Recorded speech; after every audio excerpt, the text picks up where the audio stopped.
Much of what evaluation has done has been simplifying complexity, creating simple linear models that we could manage and performance indicators that we could measure that didn't deal with the complexities of the actual systems that were a part of that. An example that has just recently hit the news was about Bill Gates' trip to Africa to look at the effects of their now billion-dollar investment in polio.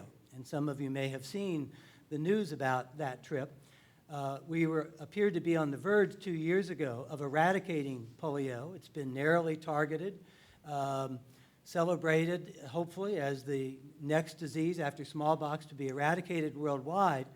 And in the last 2 years, instead of polio being eradicated, it's broken out in new countries.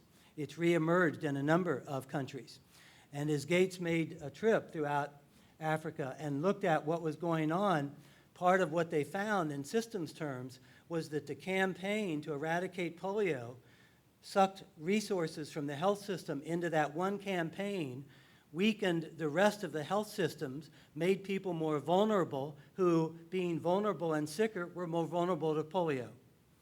So that the very concentrated attention on a single outcome indicator distorted the rest of the system, making people and the health systems in general more vulnerable, and led to the opposite of the desired outcome. That's a complex dynamic system result. If you Google Bill Gates and polio, you get that story. And the Gates Foundation is now having to re-examine their narrow targeted performance outcome approach to look at more of a systems understanding of how these things are interrelated.